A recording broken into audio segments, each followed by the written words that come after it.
What's up? How's it going, Zoe? I just ate half of a chocolate bar, so it's going amazing. I see you have some gels out on our podcasting desk today. It That's looks correct. like some Never Second. You never know if I bonk mid pod. I'll have to take a gel. I'm trying to up how much carbs I can take in while I pod, so that I can pod at the highest level that anyone's ever podded at, and break Matt Carpenter's record by taking in 700 calories an hour. So I'm gut training. Wow. Wow. I love it. It's great. It's great to know. Get on my level. If we take a turn for the worst, we have gels available to us today. Exactly. I'm excited for the podcast. I know we've got a few things to chat about, and we're also both in a little recovery phase before our boot camp. How have you been feeling about your training? Good. I've been sustaining pretty high volume. I had like a weird little hip niggle that popped up on a rest day, and I did what I do best, and I freak out and panic schedule a bunch of PT appointments. It turned out I was just sitting weird, and it's totally fine. But all of that is to say that like it gave me an opportunity to be like to revisit the okay, what am I doing in my I always tell my athletes because people always ask, what can I do better in my training? And people focus so myopically on, the actual running or the weightlifting and the work, which is important. But, I always challenge people to think about their recovering with that same intensity and the same discipline. And so I am going to have to coach myself in that same way and say, Zoe, recover like an elite, goddammit. Yeah, I think you mentioned something to me this week about, wondering if you said to me, I can't say for sure I'm eating enough, and that's not good. Yeah. And I was like, oh, that's not beyond a reasonable doubt. Right. Is a really honest reflection, and something we think about all the time in a coaching context. Is are we fueling to our potential? Which is why I saw the gel on the table, and I was like, well, if you can't get up between meetings this afternoon, at least you've got 30 grams of carbs right there. You can get that going. Yeah, I have 4 hours of meetings after we record this, so Perfect. Let's fucking go. You might need that gel. I'm definitely gonna. I hope it's caffeinated. Yeah, I should. I should be taking in, I should be doing bicarb at the desk. Before we get into our conversation about common injuries and also some stuff around mental performance and preparing for races, I'm just curious if, there's anything you've learned while going through this little niggle that would be helpful for athletes. One, having your PT in your phone book is fucking clutch. If you can do that, do that. Having a person, shout out to Connor, he definitely doesn't listen because he has a life. Shout out to Connor, you keep me sane. And being able to just schedule an appointment or talk to someone, again, within the boundaries that they've established with you as a client practitioner perspective.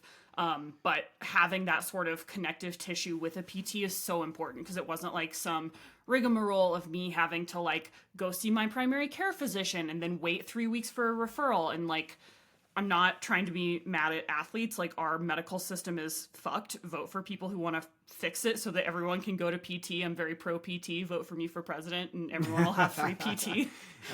We might lose PT here soon. That's true. Pretty soon, That's never true. know what the next thing is. So have a relationship with a PT that you trust. The wrong time to need a PT, or the wrong time to try to establish that relationship, is when you're already good and fucked. Yeah. So if you can establish that relationship, niggles, injuries, fatigue, I always view it as an invitation to see what I could be doing better in recovery.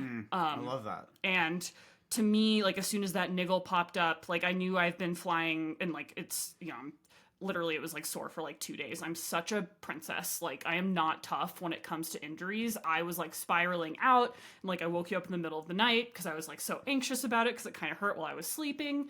And that's, still some good work to do there. But all of that is to say that it gave me an opportunity to be okay, what would it look like to focus a little bit more on the food? And I started I had to, my schedule was a little bit over programmed, so I had to shoot a few apology notes of hey, I know I said I would do this, but I need to not do this. Yeah. And had to like set some boundaries with folks, which is not like my favorite thing to do. It's my least favorite thing to do. I want to be everything everywhere all at once to everyone all the time. And it turns out that is really bad for your flourishing as a human and athlete. So say yes to food, say no to things that are like stretching your bandwidth. And I started doing some hip opening yoga, and that felt really nice. Yoga, okay, let me be clear about yoga. It will not fix everything for you. I so often have athletes that like, I love yoga. I'm like a frequent practitioner, but like, it's not cross training. It's an additive, like sub-functional thing, but like, please don't sub in yoga for your running.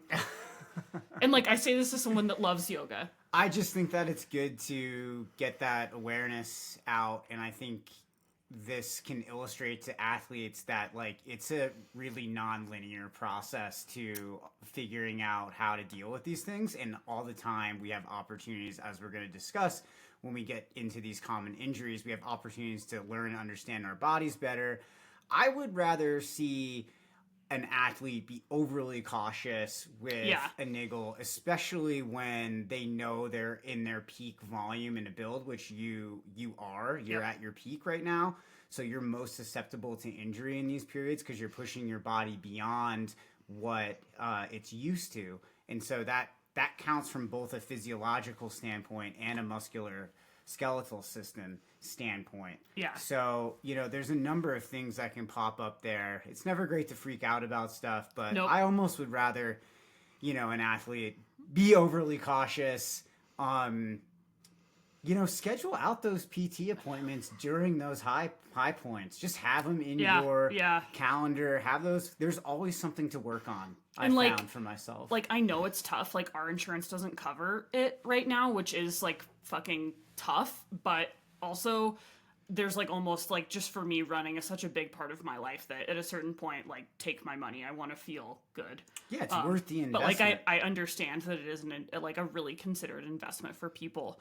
And I also learned, okay, I don't know how this is possible that I am like an elite 100-mile runner and I struggle to use my standing desk for more than like an hour at a time. Cause like sitting kind of aggravates my hip. Standing is fine, but I'm such a weak little baby at standing. I mean, it's hard when you're tired to want to stand. No, when you're running 100 miles, I'm just like, I've had to do like a couple, shout out to my athletes, a couple deep dives with athletes where I've been supine. Oh, I've never done that. I'm pushing the boundaries of what's possible here with my amazing athlete roster, and they're the most supportive. So thank you guys for letting me be laying. I'm like sitting upright. I'm not like convalescing, but like, am I at a desk like a professional? No. I mean, a group of people got together and said you have to work at a desk to be a professional. That's a construct. There's no reason you can't work. Exactly. Partially lying down. Yeah. And desk, construct, pants, construct. Honestly, it is. It's all about like the energy you bring to the conversation, how present you are. I bring a very erect energy to the conversation. My God. Upright. Chuck Schumer on the call here. Standing. I bring a standing desk energy to every supine conversation. Okay. Moving on here. All right, let's start with our listener questions. Let's get into this call. Can I ask the question since I selected these? So, like, you haven't seen them ahead of time, so you're going to have to improvise. Okay. So, let's see. This is like a test of your coaching prowess. Great. He's doing this in real time, you guys. Making this a referendum on where I'm at in the coaching process. And you guys feel free to get at us on social media with a rating of TJ's coaching prowess. We're dying to know from the Peanut Gallery. All right, let's go. Question. I don't follow a structured training plan, but I try to mix in some speed work, long runs, and easy days. Is there a general rule for how to balance different types of runs in a week? Yes. The answer to this question is yes. There are some general principles you can follow. I would start with this one. Put your hardest days earliest in the week when you're freshest. So speed work could be considered a harder day or a more stressful day. So do that when you're freshest, either right after recovery day or right after your rest day. And then I would, depending on your level, okay, this is really level dependent, how much experience you have. but 24 to 48 hours between hard efforts is a great rule to follow. So if you do a speed work, 2 recovery days before the long run. Before the long run. Or before the next workout. Yeah.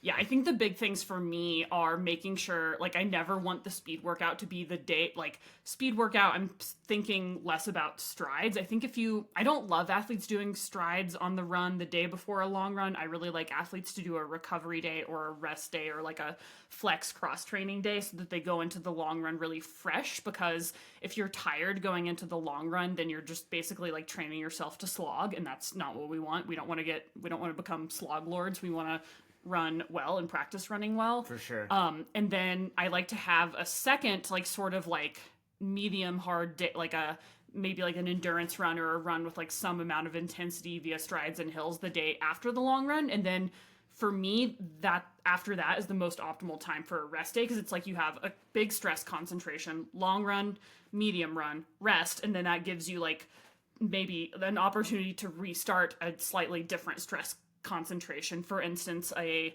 endurance run, a speed workout, and a recovery run. Yeah, and I probably wouldn't do a quote-unquote endurance run or an easy run before a speed work, because that is going to fatigue an athlete if you're prescribing the right amount of it, as it should, and then they're going to be tired for that speed, so their output levels are going to be limited, and they might not get the most out of that. So I think depending on some athletes, I do have them do the endurance run day before the speed work so they can have the neuromuscular stimulus via strides before the workout, but it also just, it's incredibly athlete dependent depending on their overall volume and like what type of training we're doing. Yeah, I mean, maybe in with a newer athlete, that kind of hybrid approach could work. And I think with the more experienced athlete, it's probably not specific enough. Yeah. So there we go. There are some principles you can follow. Also, there's some great books out there on this. Yep. Trying to think of which ones come to mind. 80-20. 80-20, Science of Running, Steve Magnus. Yep. The Jack Daniels marathon method is nice. I mean, there's some great books in there that kind of lay out some of these principles if athletes are interested in learning about this on their own. Like, if you are self-coached, I cannot stress enough, like, write out what you plan to do for the week, even like with the flexibility to shift things around. But if you're just waking up every day and flying by the seat of your pants, you are not optimizing your training and recovery. Yeah, so, I mean, everything should have a purpose. Mixing in some, quote unquote, some speed work.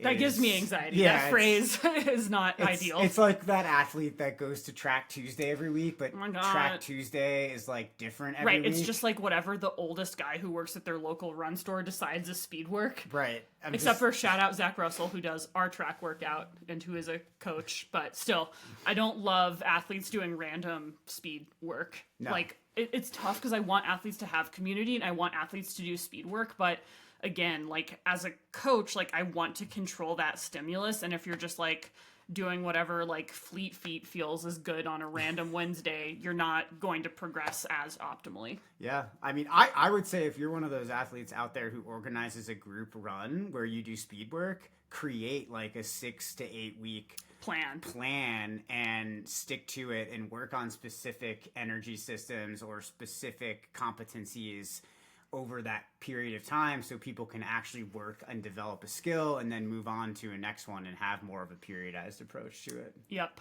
All right. Much better for athletes. Okay. What's our next question? I have to do a lot of my training on a treadmill, especially in the winter. Does treadmill running translate to road or trail running, or should I be doing anything different to make sure I don't lose fitness? Treadmill running is great. Yeah. Sick as hell. Absolutely. 10 out of 10. I don't think you need to worry too much about whether or not treadmill running translates perfectly to road or trail running. It's a tool that makes you fitter. Yeah. And we want to get fitter. It's helpful. It keeps you running. It keeps you consistent. You're not going to lose fitness running on the treadmill, but you might lose some specificity, which is very neuromuscular. Yeah. So when you readjust to running on trail, for instance, it might feel harder at first until you reacclimate to those conditions, but the fitness is going to be there. Yeah, and, I would say, especially with winter running, do what's safe. Also, you don't always have to play on hard mode. Yeah. If it's fucking cold and, sleeting, hit the treadmill. You don't get extra point, if you're training to your potential, you're already building sufficient mental toughness. I don't think the best way to build mental toughness is to go have low quality runs in like life-threatening conditions. I agree. That's sketchy. some nonsense. That's no sketchy. No need to get hurt out there. I know. And to my athletes, don't apologize for running on the treadmill. I feel like occasionally people will be like, it was super icy. I'm so sorry. I had to run on the treadmill. Girl, I do like 30% of my runs on the treadmill right now. Yeah, at least. Love it. Because I don't like slipping and falling on ice. Okay, I keep hearing different advice on fueling for long runs. Some people say you need to eat every 30 minutes. Others say you can train your body to need less. What's the best fueling strategy for a 2+ hour run? Wow. Thank you so much for asking, because both of those strategies are wrong. I would like to address the inherent, like, I fully understand the irony of like saying this, but just because you see something on social media or hear something on a podcast, be so careful where it comes from. Yeah. I always direct people to work with our registered dietitian nutritionist, Kylie. We co-host a podcast about exactly this. Check it out. Your Diet Sucks. But like if some fucking guy at your group run says one thing, or you hear something on a podcast, like just because there's a sample size N of 1 for that person, that does not mean it will or should work for you. So just whatever you're hearing out in the world, always approach that with a lot of caution and skepticism on either end of the spectrum, right? Because a couple years ago, it was all about like intermittent fasting and fat adaptation, and now it's all about eating 700 calories an hour. And in like learning with Kylie and having taken my USCA nutrition coaching certification, the reality is so much more nuanced and individuated. So the big umbrella I would like to couch this under is like, it depends in a big way.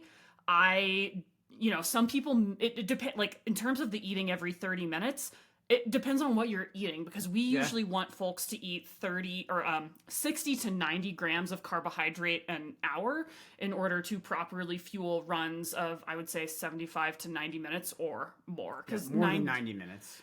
Sometimes I think it can be helpful to like just, depending on if we're sort of training the gut, but your glycogen stores tend to deplete around 90 minutes.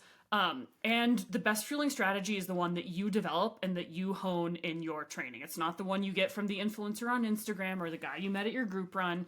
This is highly, highly individual, but emerging evidence does show that restricting your carbohydrate intake, so not like running fasted, does not actually improve your ability to burn fat as fuel. It does improve your ability to run slowly and poorly and increase your risk of injury. No, in fact, like the first 48 hours is the most metabolically efficient you'll be if you're in a fasted state, and then that metabolic efficiency is reduced significantly after that, no matter whether or not you're still training yourself to run fat adapted. So there's really no benefit to it in the science that I've seen recently within the last couple months. A way that you can get better at oxidizing fat or using fat as fuel is running slow. If you're running too fast on your easy days, you're not training your body to be as metabolically efficient as it could be. Well, that one's for free. Don't restrict carbs. Let's use that as a segue into our common injuries, because these often happen because we're not running easy enough. Not running easy enough or wearing ultras, I feel like, are the two big things. Oh, God, dude. Drive-by of ultras. Oh, my gosh. Shade thrown. Come at me. Big flat shoe. I feel like they personally owe me reparations. Are you sure? It feels personal how many athletes of mine they've injured. I wonder how many athletes we've gotten to not purchase ultras over the years. Probably enough that we should get like a cutback from Solomon or something. Hashtag not sponsored, just like functioning feet.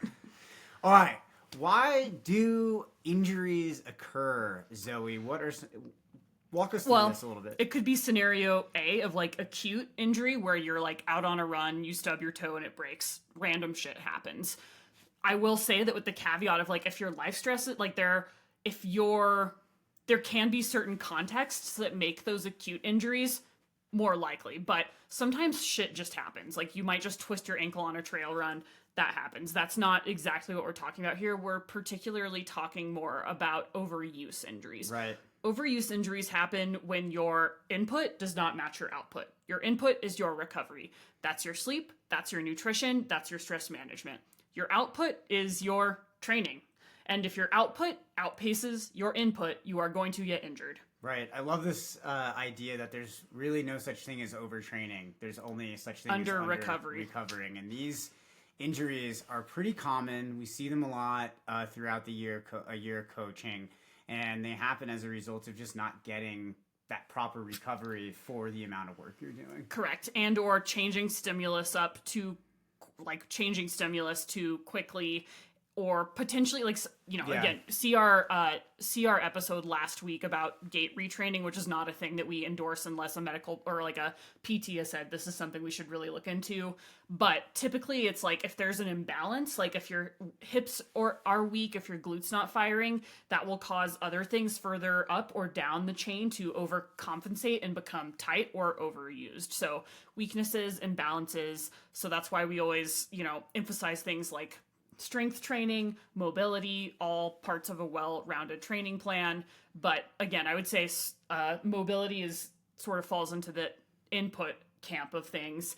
Strength falls into the output camp of things. But yeah, essentially if you're doing too much and you're not taking enough in, that's when you get hurt. Let's run through a couple of these common injuries. Let's start with plantar fasciitis. Oh, hello, plantar, my old friend. Yeah. So what this is irritation of the connective tissue that runs from the heel along the arch to the ball of your foot. And so if you have plantar fasciitis, you will experience heel pain, especially after rest or when you wake up in the morning, like that first step out of bed. I feel like you and I both had plantar for like 2 years. It takes so long for it to go away. So I had pretty gnarly plantar fasciitis, and then I ran the Rio del Lago 100, and it just went away after I rested after that race. I had a weird experience like that as well, where I had bad plantar issues. Yeah. Then I ran a 50-miler, and then I never got plantar in that foot again. It's so weird. Which is weird, because now we have a graveyard, because you and I had, it was during the pandemic, you and I had gnarly persistent plantar stuff, so we have all these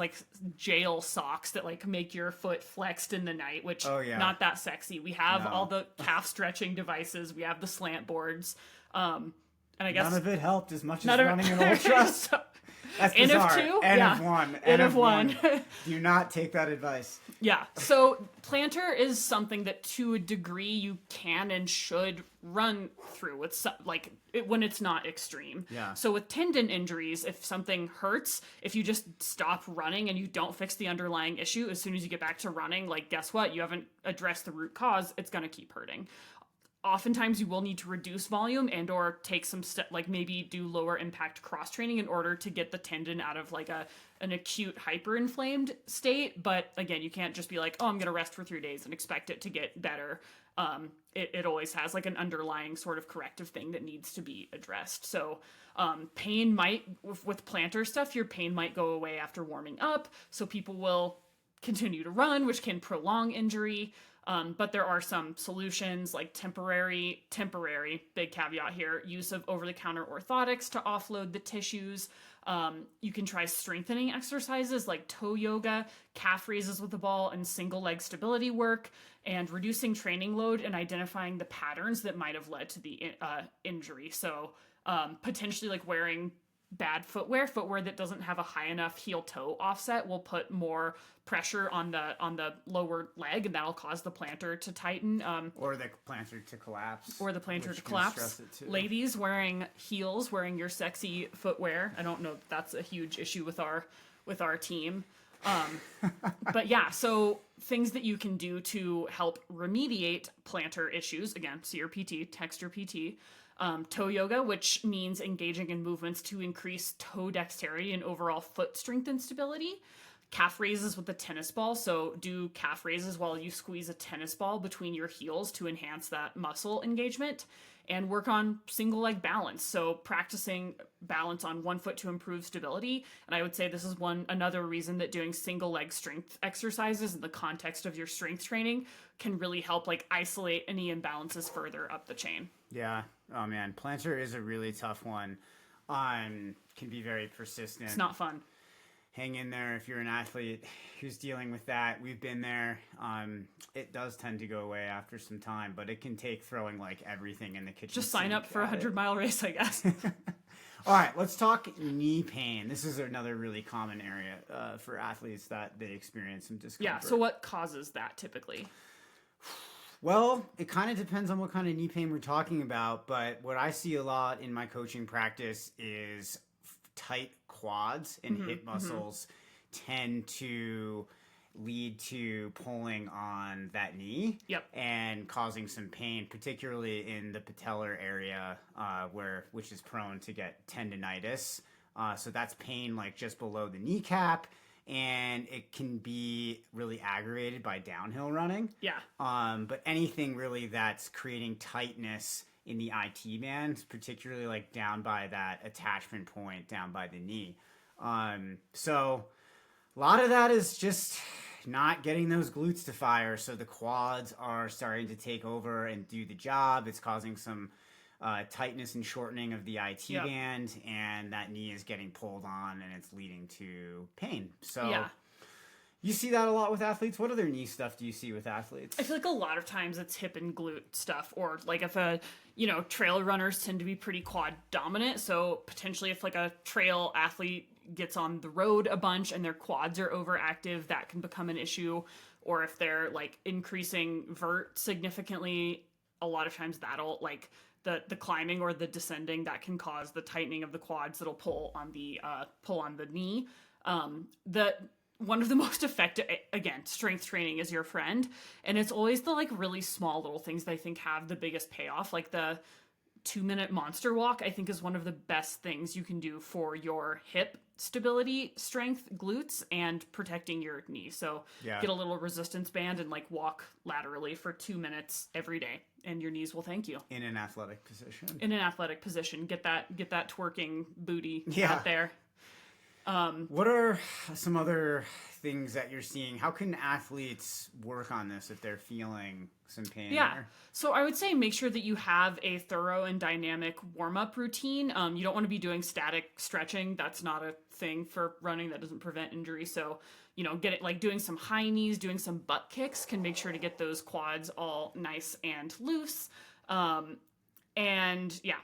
another thing that can be helpful is foam rolling and focus on those quads, the hip flexors, and the tensor fascia, or the TFL, which is kind of like to the side and above of your booty. Your TFL, which is I think what mine is all fired up, to alleviate tightness. And again, like often knee stuff is like something related up the chain. So it's, find what that underlying issue is with your PT and develop a comprehensive program to address it. Yeah, with this kind of stuff, I mean, with really any of these common injuries, it's so important to get in and see a PT and create a plan for care. And to actually do your PT. Right. Like That's hearing key. From two non-PTs talk about injuries because we see it in a coaching context. But whenever we have an athlete with these kind of symptoms, our first response is... Go see your PT. Have you seen a PT yet? Yeah. Go see a PT. Because when you go out and have access to a PT, there is a lot of stuff that a PT can bring that obviously a coach is not trained in and can't bring to you, but particularly the manual work, the dry needling, and other sorts of techniques that can be really helpful for alleviating some of the tension that creates these issues. And so, if you're not going to go see a PT, you're doing yourself a pretty big disfavor. Yeah, because, even though, again, coaches can't diagnose, we can say what something seems like it might be, but only a PT is going to be able to identify and address the underlying cause, which is so, so important. And also, prehab, do strength training regularly. Don't overtrain. All right, we got a couple more of these to work through here. How about Achilles tendonitis?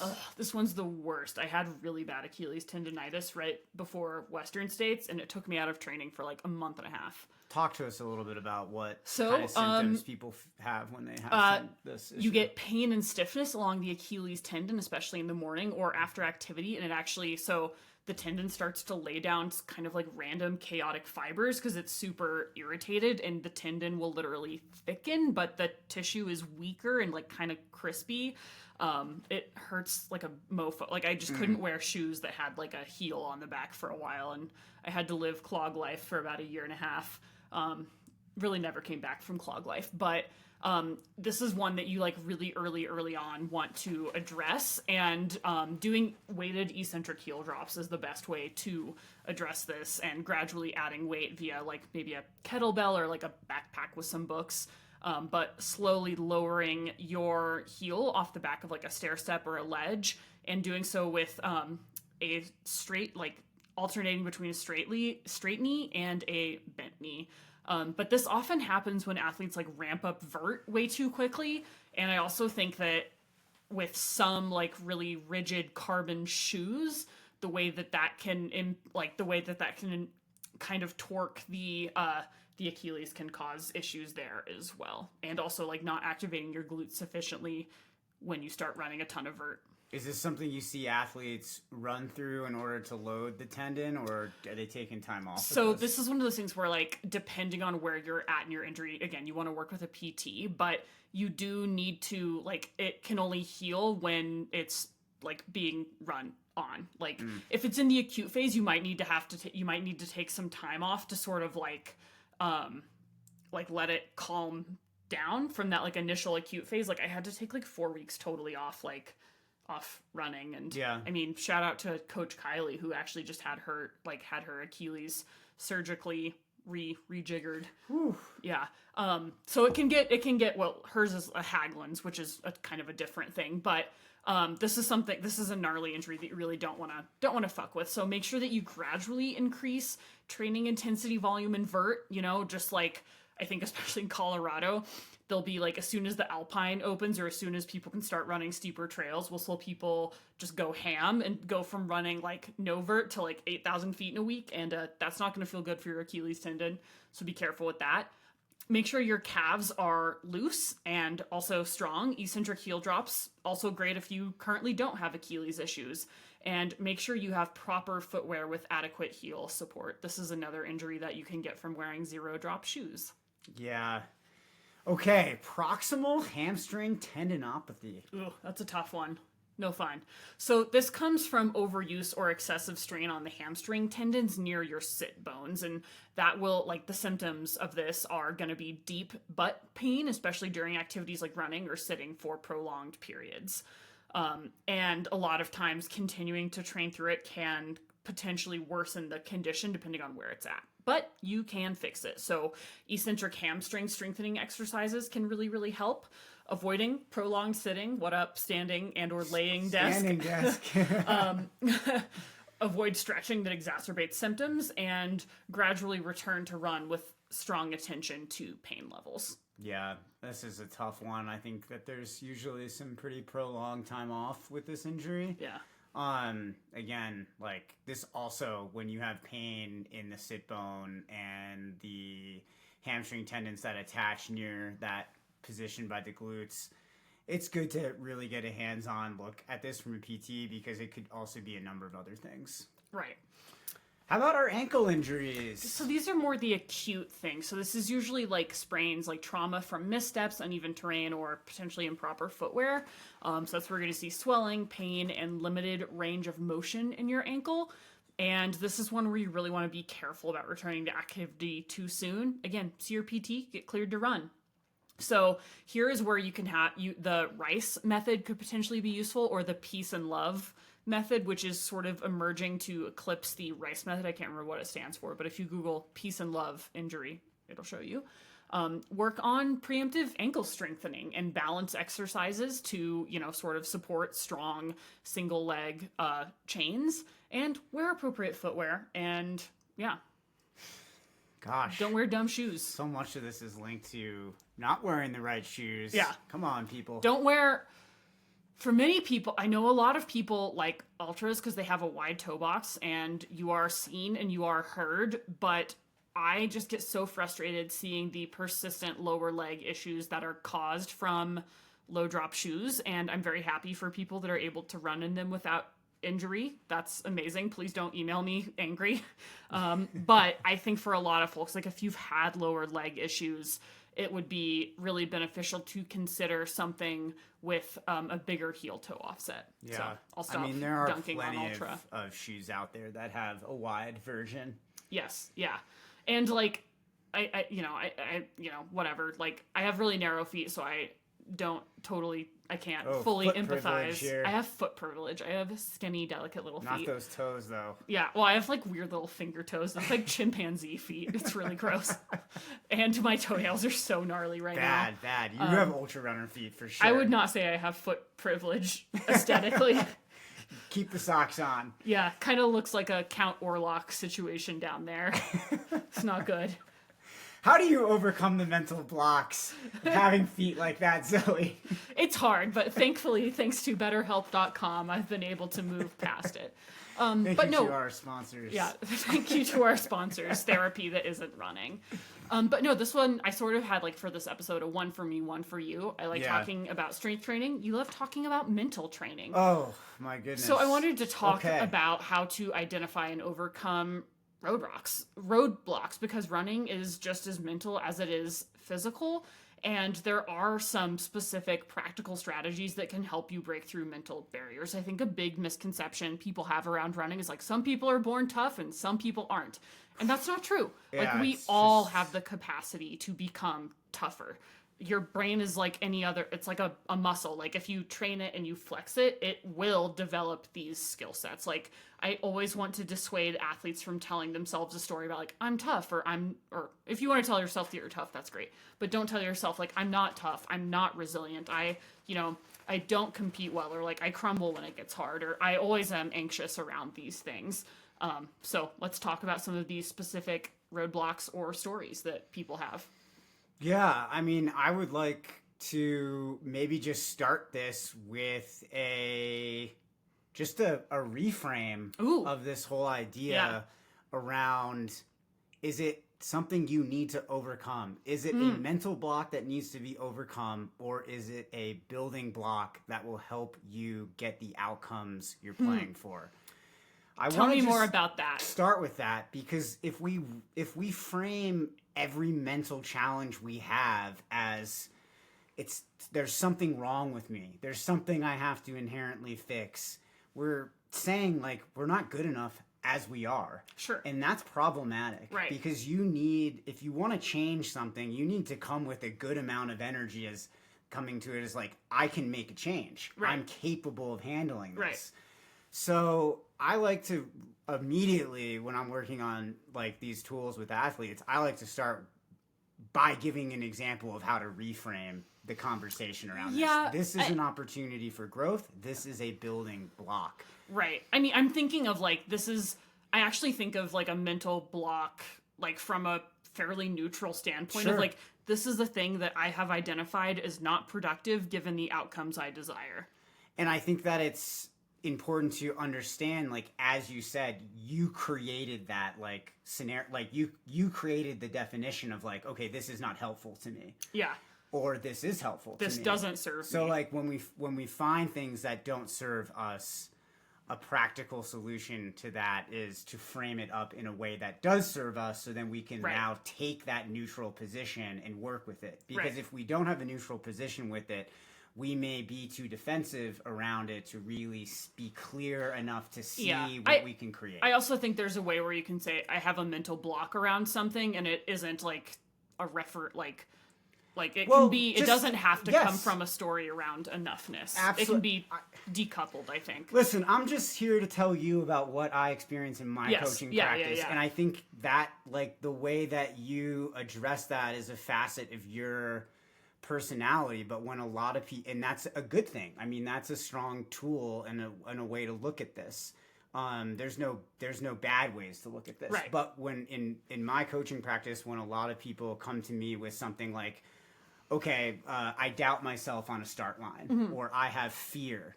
Particularly, like, we could just use one that's really common, like my fear of failure, my fear of not getting what I want at this race leads me to race from a place where I can't let go and experience my full potential. All the training that I put into this, it's very difficult for me to access that because I'm worried that if I take a risk, I'm going to fail and not get what I want. Right. And so a lot of people would frame that up as like what you said, a mental block, but not from a very neutral place. Like, this holds me back. This creates an issue.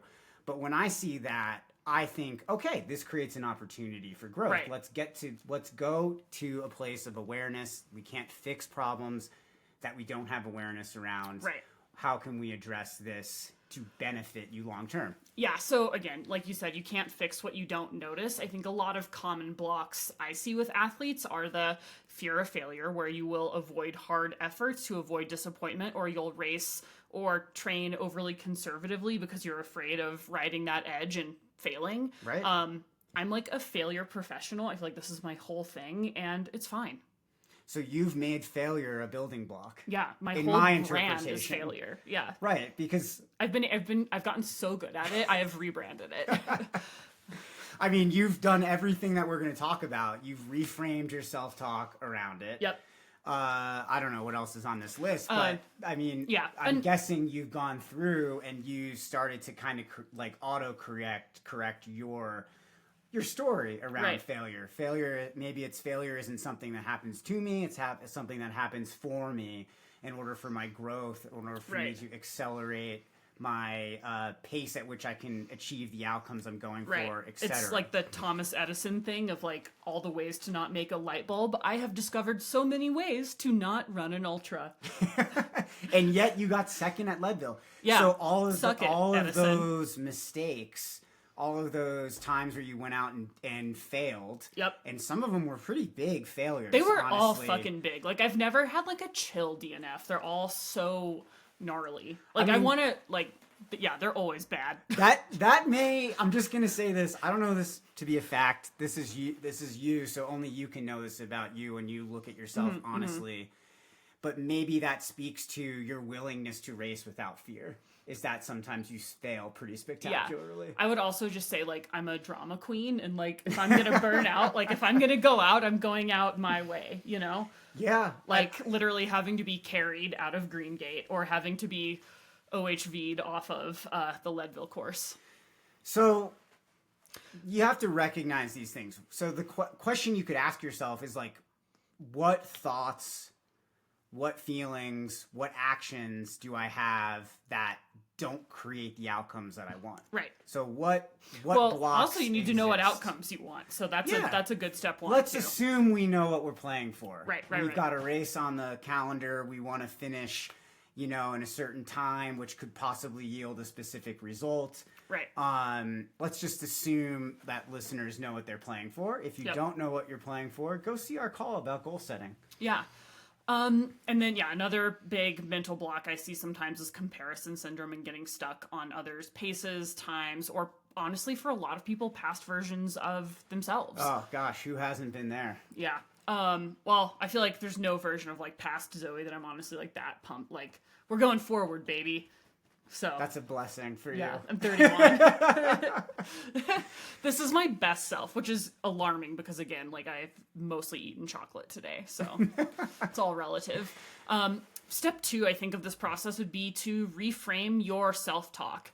I always imagine like how would my athletes feel if they could hear how I'm talking to myself? Like if people could see how I'm talking to myself, what would I want other people who look up to me or who are close to me or who love me, like what would they want to hear? How can I talk to myself with like firmness but kindness? Because it does matter.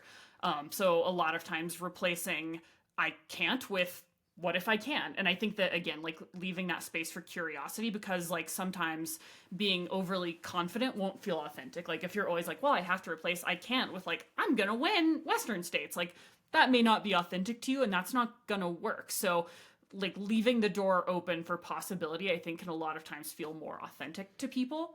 I think mantras can be really, really helpful, like strong, steady, smooth.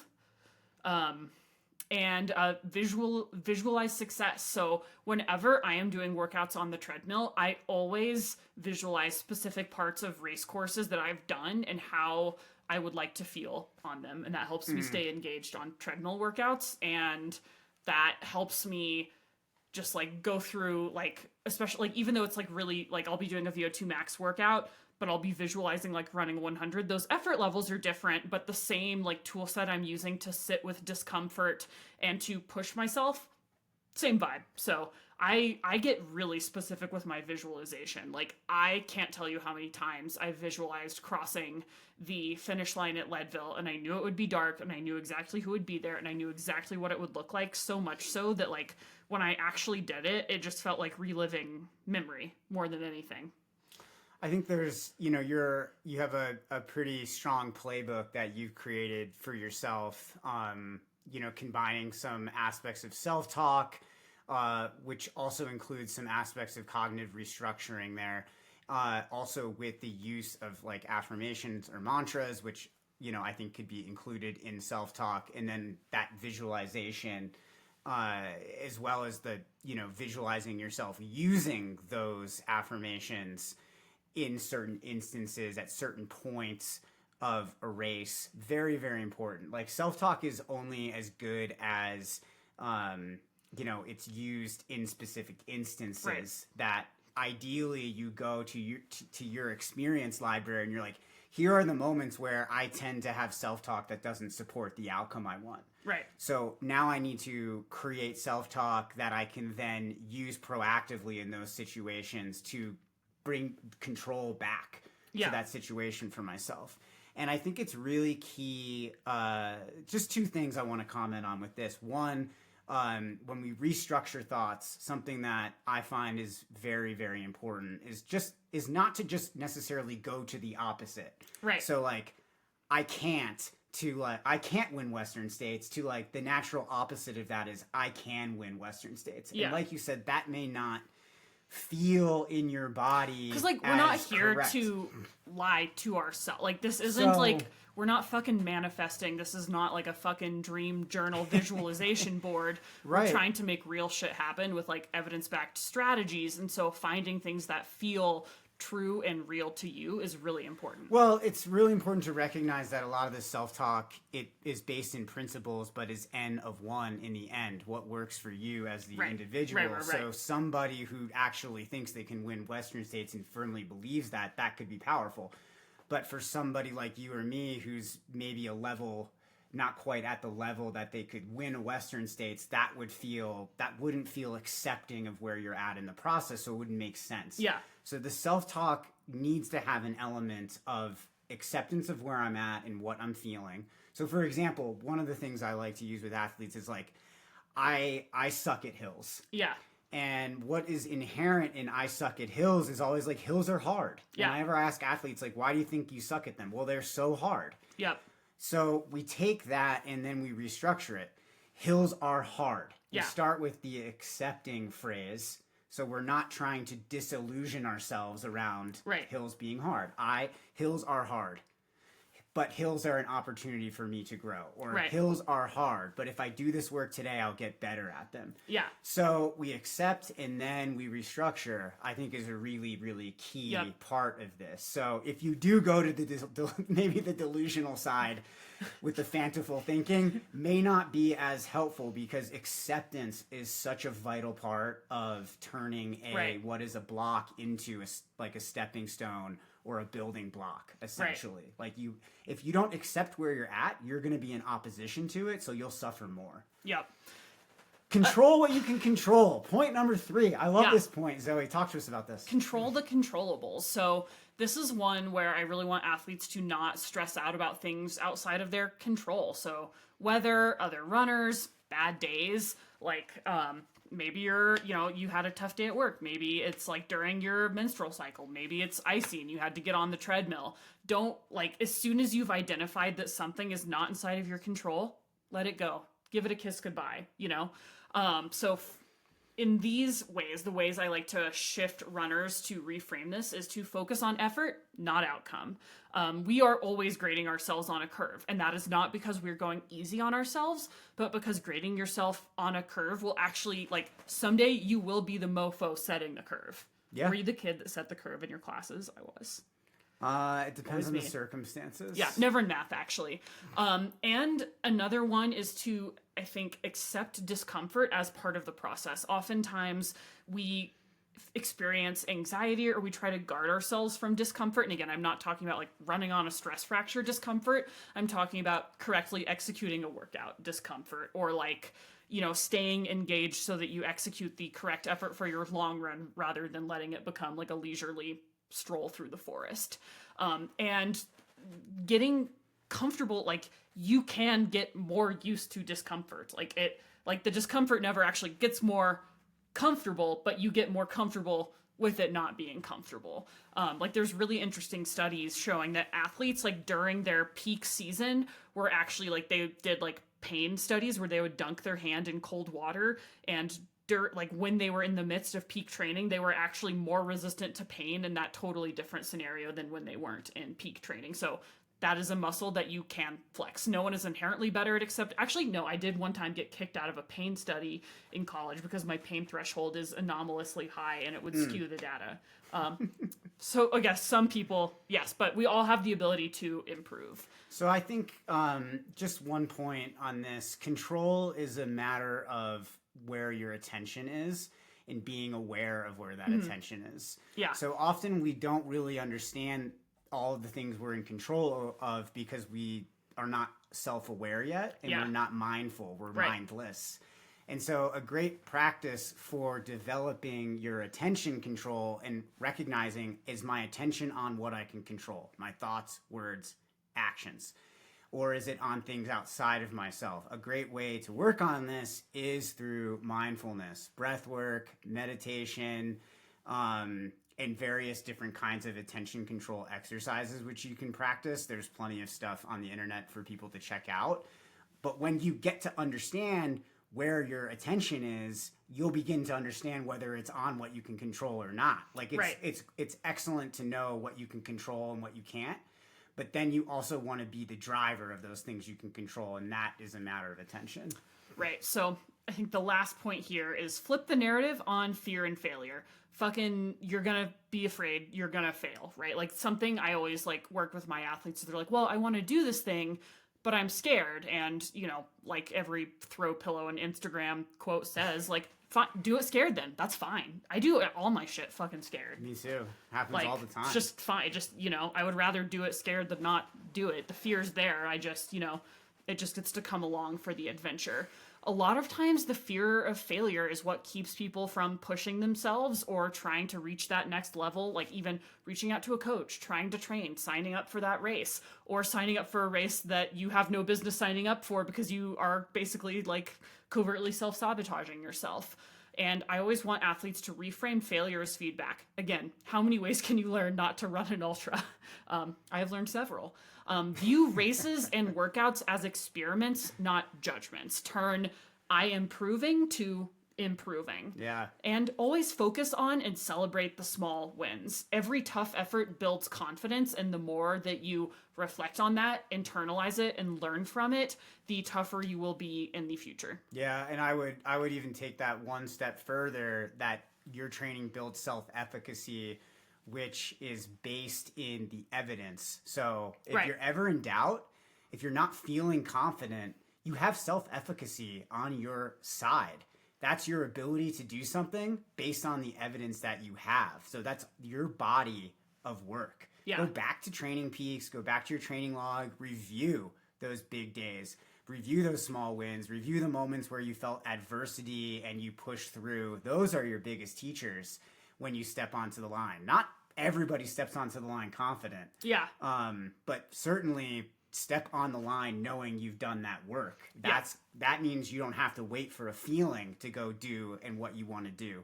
It means you get to go and do it because you've done the work that earned you that place to get that you can then launch off of. So I love this conversation. Could go on and on. But unfortunately, I have 3 hours of meetings remaining, so we are going to have to pause. Thank you guys for dropping in and listening. We would really appreciate it if you could take the time to rate and review us on your preferred listening platform. It would help people find us out there. And reach out. If you've got a question for a future call, we'd love some hot or not topics. You name it. You're familiar with what we've got, but reach out. microcosmcoaching@gmail.com, microcosm-coaching.com. We'll see you guys next week.